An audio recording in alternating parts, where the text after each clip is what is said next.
Hello，大家好，欢迎再次回到我的频道。那这一期呢，我们是录制王家植物园事件。那我们马上进入游戏吧。那时候我们在这里已经收完了他的东西，那现在我们是要去就是对那个尸体进行一个检验。那我们先去苏格兰警局。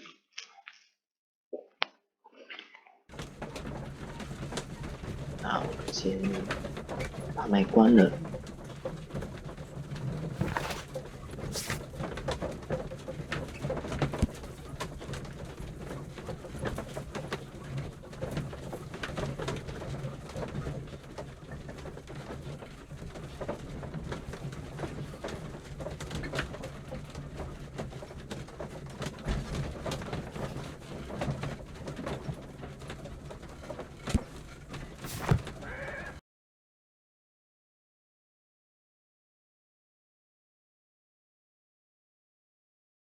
I asked Inspector Lestrade to take Montague Dunn's body to Scotland Yard. It's ready for autopsy, then.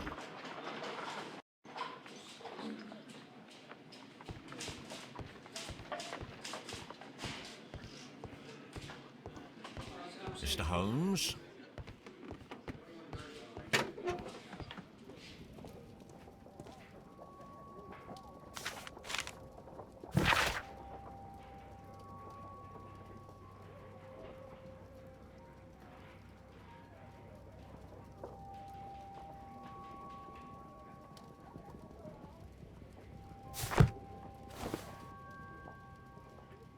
A membership card for the London Crest Club. A beautiful feather pen of a good make. This watch is of great value.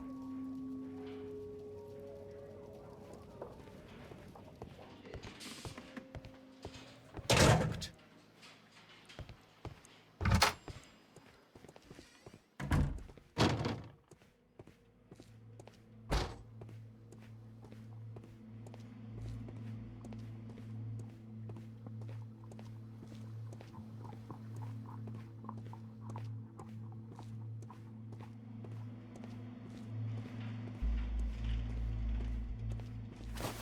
First of all, let us carry out an external examination.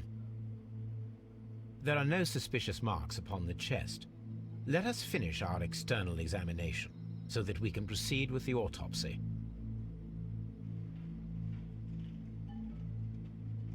There is an injury to the skull, most probably caused by the fall in the water lily greenhouse. The vessels and the pupil of the eye appear quite normal. The air from the lungs carries a faint floral aroma.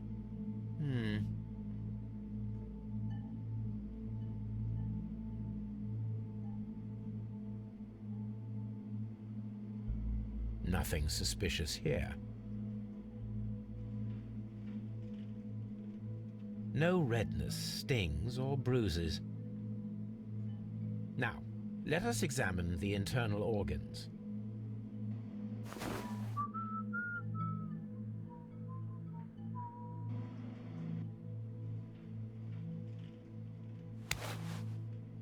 The lungs are congested and edematous. The tissue on the inferior lobe of the right lung is damaged, most probably caused by toxins from an unknown plant.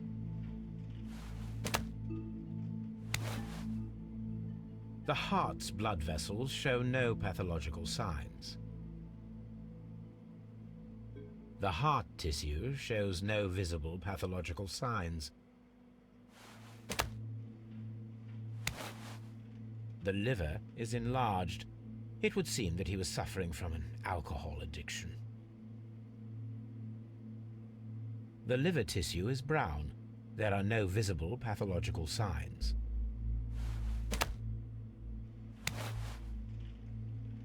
The stomach tissues show no visible pathological signs.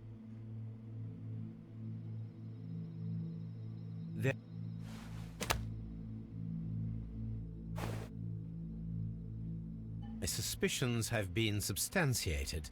Montague Dunn, the director of Kew Gardens, died from poisoning. Plant poisoning, to be more exact. You mean... Yes, it is murder. We should inform Lestrade.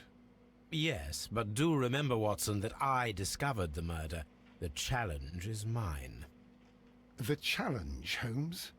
We need to locate that deadly plant. Such a perfect murder appeals to me. Murder of any kind appeals to you. Is that all we need to do? No. We also have the people working at Kew Gardens. Martin Hamish and the son of the victim, Albert Dunn. And also Miss White, of whom we spoke with Mr. Hamish. Should we bring them all here for interrogation? No. A few innocuous questions at Kew will suffice, as well as a discreet delve into their personal affairs. Yes, Watson, it is time now to open the doors. Even those in the staff building? I suppose that is necessary. We should also be concerned with the victim himself. After all, we don't know very much about Montague Dunn. You're enjoying this already, aren't you? More than a little.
Locked.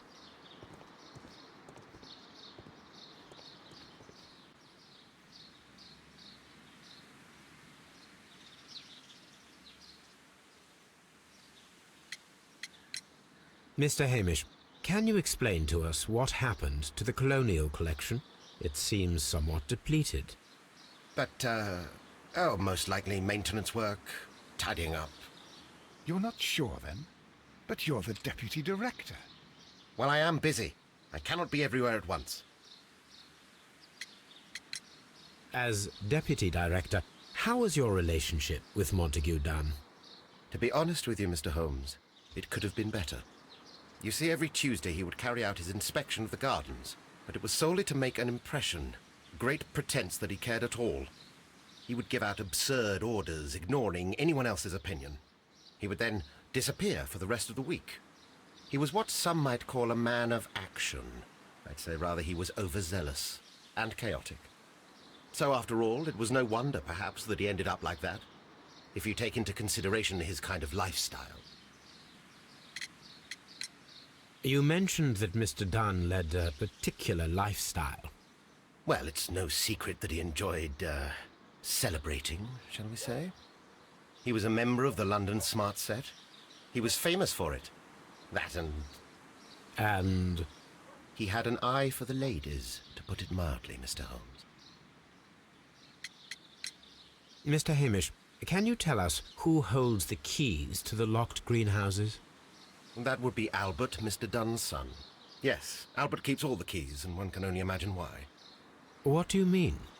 Well, he was never interested in Kew Gardens before, and now all of a sudden he's trying to act as if he owns the place. I think he wants to take over the management here. He'd do better to leave that to me. He has no experience. No, none at all. What is your opinion of Albert as a student of botany? He's useless. I often tell him so, and I can only give him cleaning tasks. Botany is not his life's work, and his father well knew it. He was furious about it. He was? Oh yes, he forced his son to work here, and he never missed an opportunity to criticize him publicly. Are you able to elaborate on that? Well, for example, with our last exhibition here, Mr. Dunn had Albert make a presentation speech. But then, while the lad was speaking, Mr. Dunn interrupted him, asking him difficult questions, making him look like a failure. It was with the intention of making a fool of him, Mr. Holmes.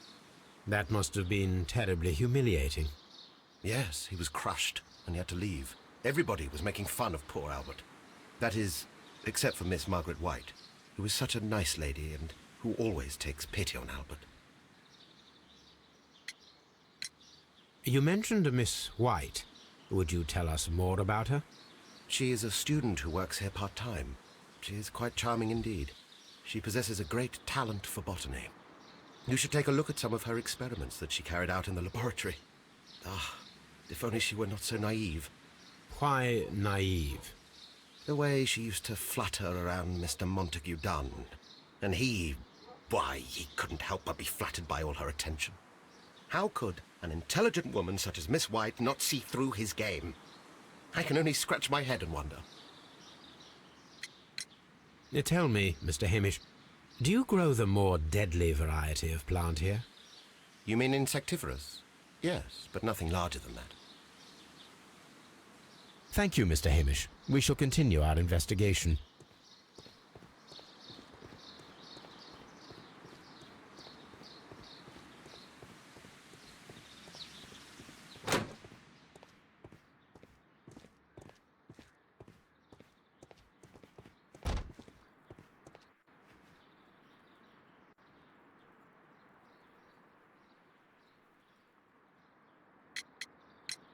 Who is Miss Margaret White?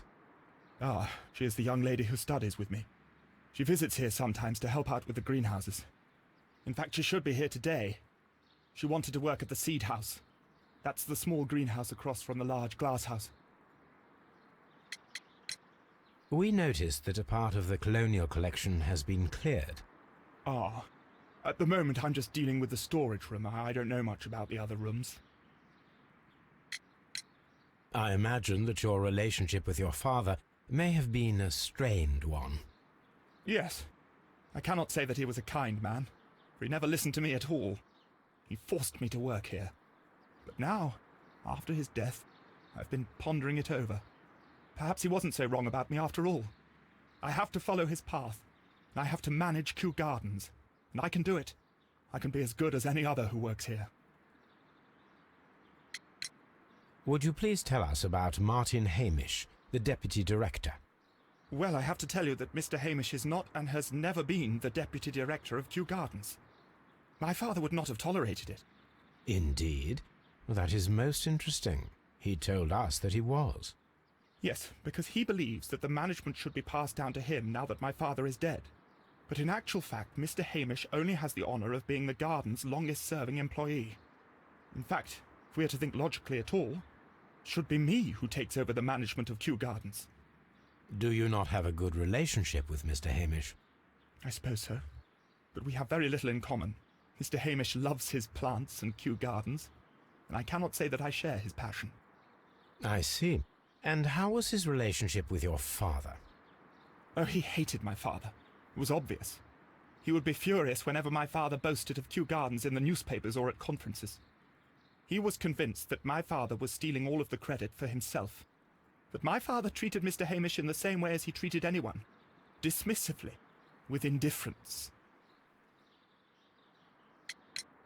Do you hold the keys to all of these locked doors? Yes, you can have them. but I cannot give you the keys to the cloakroom. The employees' effects are private. I am sure you understand. Thank you, young man. We shall see you again soon.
Look, Holmes, this charming lady must be Miss White.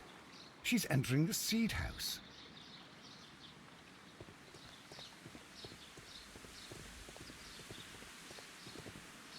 Open.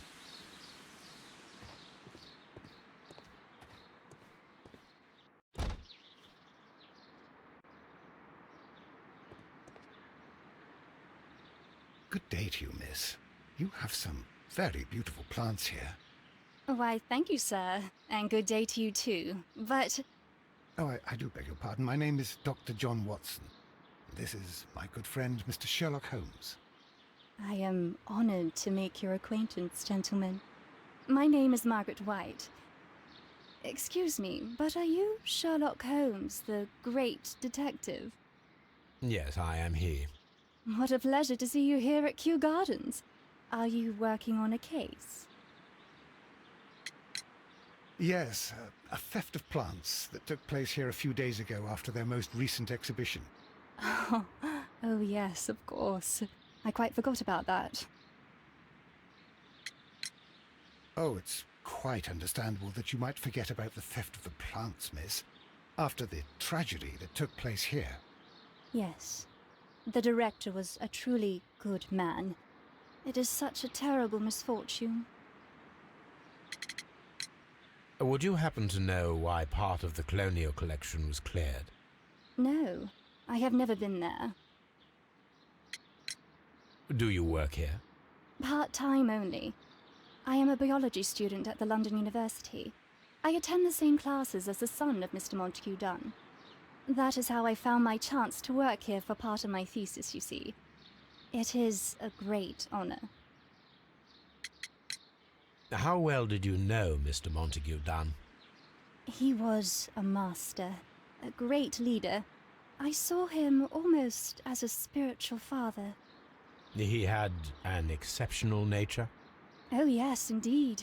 He was always so active and so optimistic and very nice to me. Although he could behave harshly towards his son. Why so? He loved his son dearly and wanted the very best for him. It made him extremely demanding.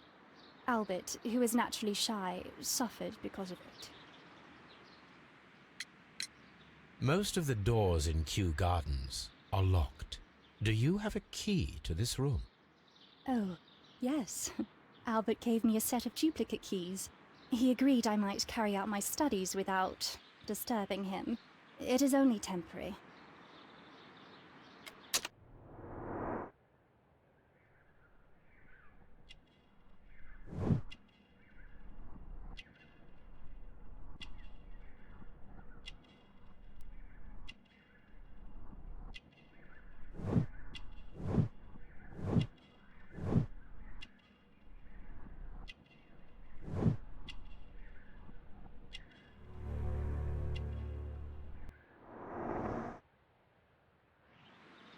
Thank you, miss. None of the 3 people who work at Kew Gardens know why half of the colonial collection was cleared. So, someone is lying. it is obvious. From here, we are unable to see the interior of the Colonial Collection Room.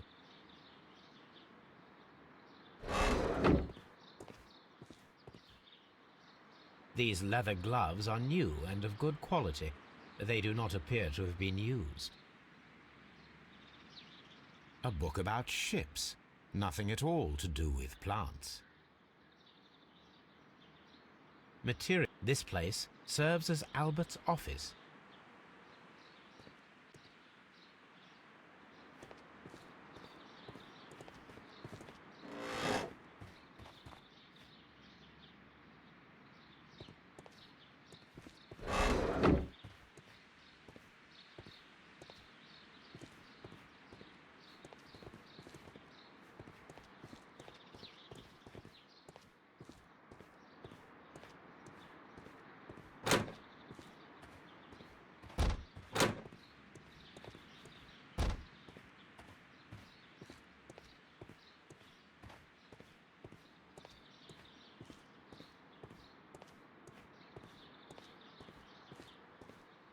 Poor Mr. Montague Dunn. It is so awful.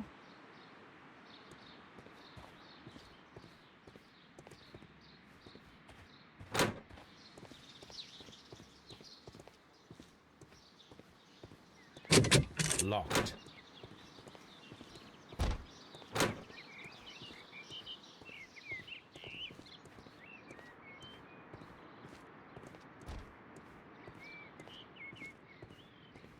The seeds of plant species are stored here.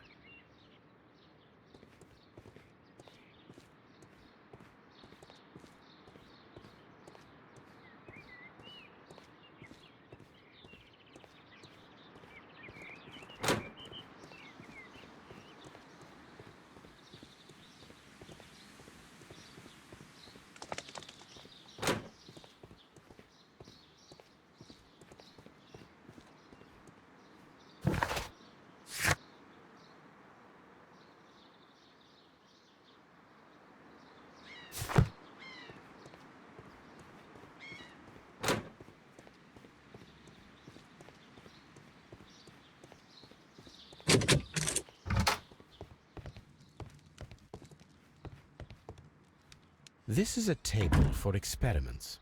It resembles my own. Only this one is kept in good order, Holmes.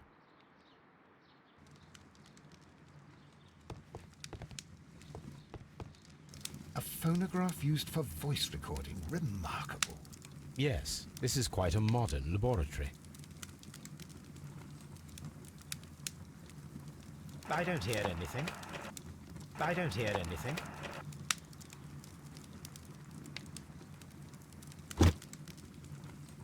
I don't hear anything.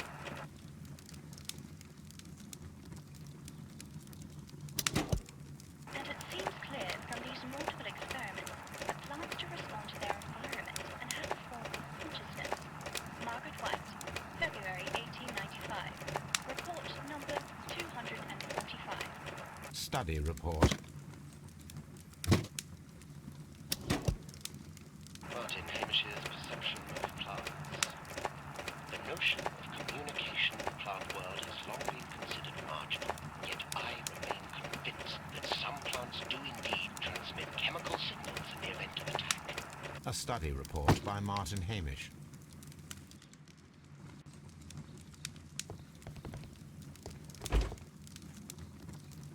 Chemicals, a sufficient quantity for some serious experiments.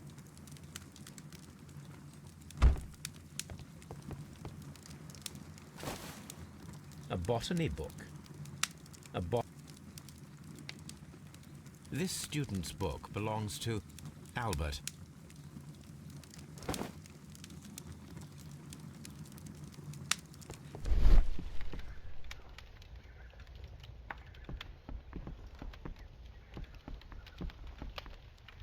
There was a bottle here. It left behind a trace of the substance that pervaded the laboratory. Gold dust? Good heavens. What's it doing here? The gold is almost immune to chemical attacks, so it may be a valuable auxiliary for various experiments. But why would anyone perform such experiments in a botanical garden? Several drops of the substance were spilled. Someone carried this bottle around. Several drops. The bottle is no longer here, but it is possible to detect a faint scent. We need a good nose.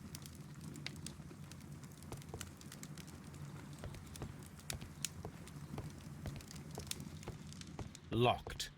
Holmes, Albert Dunn didn't give us the key to this door. It does not matter. We will open it.